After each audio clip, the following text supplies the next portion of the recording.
आदाब, नमस्कार। मैं उज़मा और आप देख रहे हैं मंथन टुडे। एक तरफ एआईएमआईएम है जो अपनी उम्मीदवार उतार रही है, जिस पर कई संगीन आरोप लगे हुए हैं, वहीं जातीय समीकरण का खेल खेलती हुई जन सुराज नजर आ रही है। इसी पर आज हम चर्चा करेंगे। चर्चा करने के लिए हमारे साथ हमारी सहयोगी है अंशु।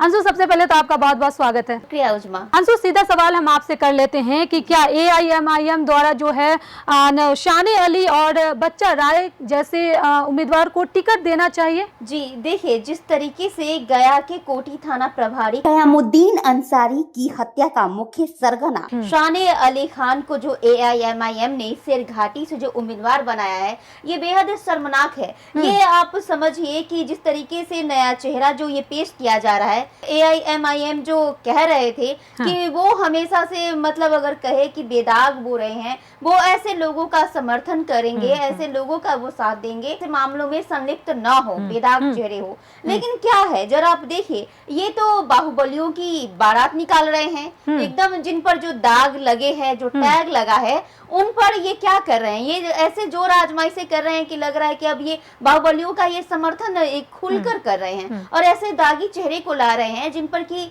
हत्या तक के संगीन आरोप हैं। और ऊपर से आप देख लीजिए ना कि अब तो ये ऐसे हर जगह ये साफ सुथरी राजनीति के ये पैरोकार बनते थे, वही हुआ ना कि गुनहगारों के कंधे पर चुनावी ये ताज सजा रहे हैं। सोचने वाली बात है कि शाने अली पर जिस तरीके से अपराध और संगीन आरोप लगे हैं, वहीं से अगर बात करें तो आप देखिए कि जितने भी इनके जो रहे हैं, आगे की बात करें जो महुआ से इनके जो उम्मीदवार है बच्चा राय को कहा जाता है कि ये एक टॉपर और पेपर लीक मामले के ये एकदम अगर कहे तो मास्टरमाइंड है और अगर कहे तो ये सब मोस्ट वांटेड अपराधी हैं। ऐसे लोगों को आखिर ये सामने लाकर क्या कर रहे हैं, ये चाहते क्या है, क्या साबित करना चाहते हैं? शेरघाटी आप देख लीजिए कि शेरघाटी एक अपने आप में जो गया जी का जो वो एरिया है, अगर कहे तो बौद्ध धर्म से लेकर हर धर्मों को सम्मान मिला है, हर धर्मावलंबियों का जो वहाँ पे एक स्थान रहा है। लेकिन एआईएमआईएम अब किस ढर्रे पे चल रही है?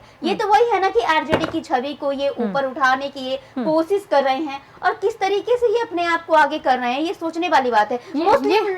मुस्लिम जितने भी जो लोग हैं, अब कहे तो जितने भी मुसलमान हैं ना, अब इनके झांसे में आने वाले नहीं हैं। हाँ, यही सवाल मेरा एक और है आपसे कि क्या सच में ये मुसलमान वोटर अब ऐसे मतलब बदनाम जो उम्मीदवार हैं, क्या उसका समर्थन करेंगे या नहीं करेंगे?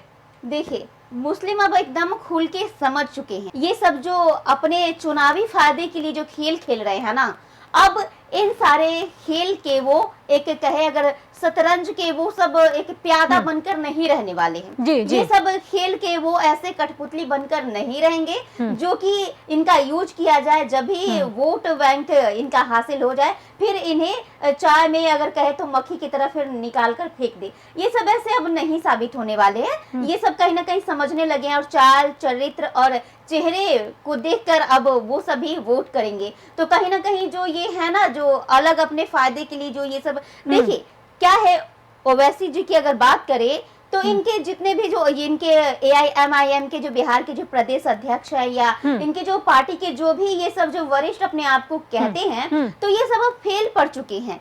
सीमांचल से बाहर तो ये सब अपने आप को निकलने नहीं दिए, ठीक है। और फिर सोचिए अब क्या कर रहे हैं, अब मगध में ये सब अपने पांव जमाना चाहते हैं, पैर फैलाना चाहते हैं। लेकिन ये जो इन लोगों का जो वही जो पैटर्न है ना, बाहुबलियों के नाम पे राजनीति, ऐसे ऐसे ये लोगों को टिकट दे रहे हैं, जो कि इतनी शर्मनाक बात है कि उनपे हर एक संगीन आरोप हो, हर एक संगीन जो कहे ना जुर्म में संलिप्त जो हाथ हो रंगे, वो सब नजर आते हैं। और एक सवाल हम करना चाहेंगे, क्या बिहार कभी अपराध से मुक्त हो पाएगा? क्योंकि जितने भी राजनीतिक दल हैं वो कहीं ना कहीं मतलब हर एक उम्मीदवार उनके ऐसे जरूर पाए जाते हैं जिन पर अपराध, हत्या, रेप, ऐसे कई जो संगीन आरोप रहते हैं। अब जो एआईएमआईएम जो है वो अपनी साफ सुथरी छवि को लेकर उतरी थी, लेकिन अब जो है वो भी इसी में घुलती भी नजर आ रही है। मतलब ऐसा लग रहा है कि थाली के चट्टे बट्टे नजर आ रहे हैं। जी, ये बहुत अच्छा आपका सवाल है उज़मा।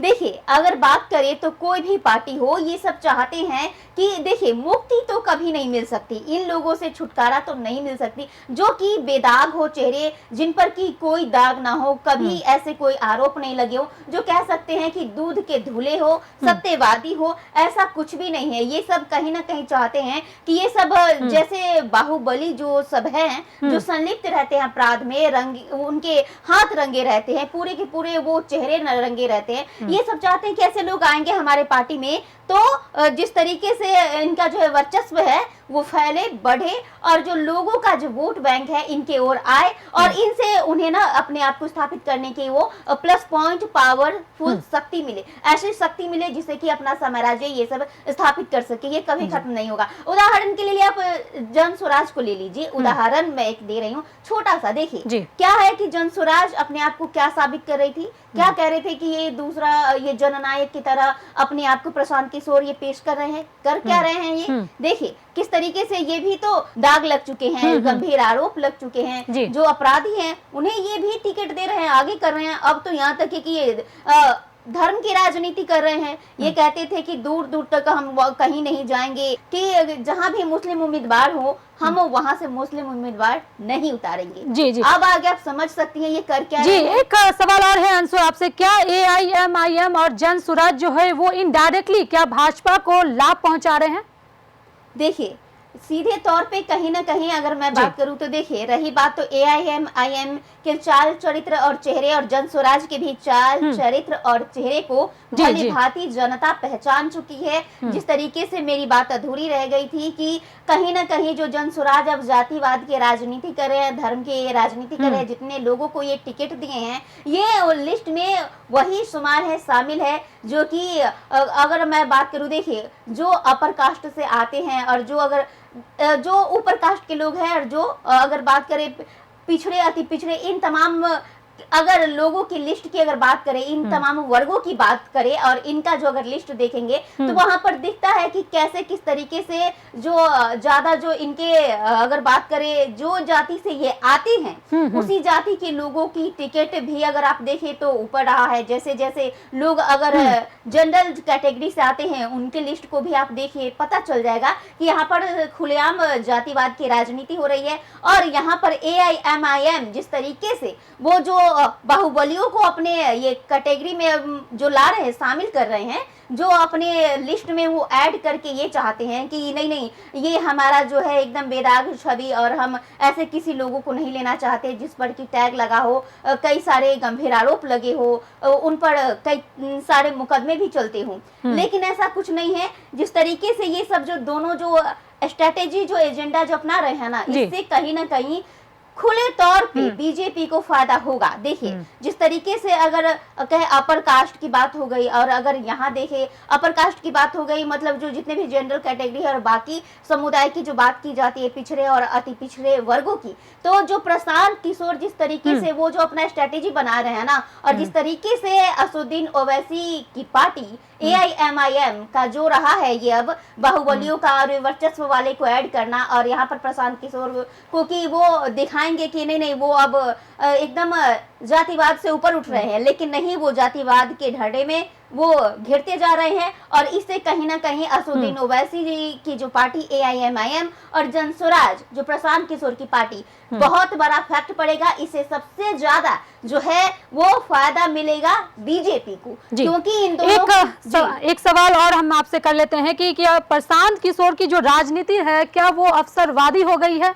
जी, बहुत ही अच्छा आपका ये सवाल है। अवसरवादी है प्रशांत किशोर की राजनीति। जैसे कि प्रशांत किशोर कुछ और कहते थे, करते कुछ और दिखाई दे रहे हैं। जैसे कहते थे कहीं भी मुस्लिम उम्मीदवार जहां पहले से हो हम वहां अपना मुस्लिम उम्मीदवार नहीं उतारेंगे, लेकिन ये जो सारे जो वादे हैं, बातें हैं, ये सब बस कथनी और करनी में दूर दूर तक कोई भी यहाँ पर समान अगर कहे तो एक समानता नहीं दिख रही है। वो एकदम अवसरवाद की राजनीति करते हैं। इससे कोई भी अगर जनता कहे तो वो सब अब गुमराह तो खैर नहीं ही होंगे। देख रहे हैं जब जब जैसे जैसे माहौल रहता है तब तब प्रशांत किशोर अपना रंग बदलते हैं अपने ट्रिक को बदलते हैं, अपने एजेंडे को बदलते हैं और अवसरवाद की राजनीति करते हैं। ये मैं नहीं कह रही, ये ग्राउंड लेवल पे ये सूत्रों के अनुसार भी ये जो है खबर वो आती रहती है कि वो जब जब हो, या फिर बीपीएससी का देख लीजिए, वो हर बार। अंशु, अब एक आखिरी सवाल हम बस आपसे करना चाहेंगे कि क्या अब बिहार के लोगों को जाति और धर्म से उठकर सोचने की जरूरत है?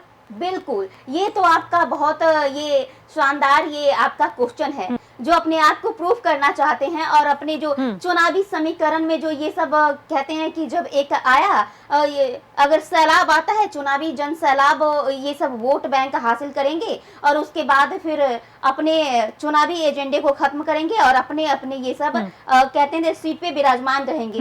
लोगों को बिल्कुल जागरूक होने की जरूरत है। हर कोई अपील कर रहे हैं हर जगह से कि आप सब चाल, चरित्र और चेहरे को समझिए और जो आपके लिए सही है, जो कि अवसरवादी ना हो, फिर आपको अपने जो मेन मुद्दा है पलायन, रोजगार, शिक्षा, बेरोजगारी, हर एक चीजों को समझिए जो आपके लिए काम कर रहे हैं, जो आपके लिए सही में हर वक्त जो उपलब्ध रहते हैं। कभी आपको एक है कि ख्वाबों की दुनिया में नहीं रखते, सपने नहीं दिखाते, वाकई में वो काम करते हैं, उन्हें पहचानिए, जानिए, वोट जरूर कीजिए। जी, बहुत बहुत शुक्रिया अंशु, इन तमाम सवालों का जवाब देने के लिए। आपको बता दें कि चुनावी मौसम में पार्टियां जनता को नए चेहरा दिखाने का वादा करती है, लेकिन जब नए चेहरे के पीछे आपराधिक साया हो तो सवाल सिर्फ पार्टी पर नहीं, पूरी राजनीति की सोच पर उठता है।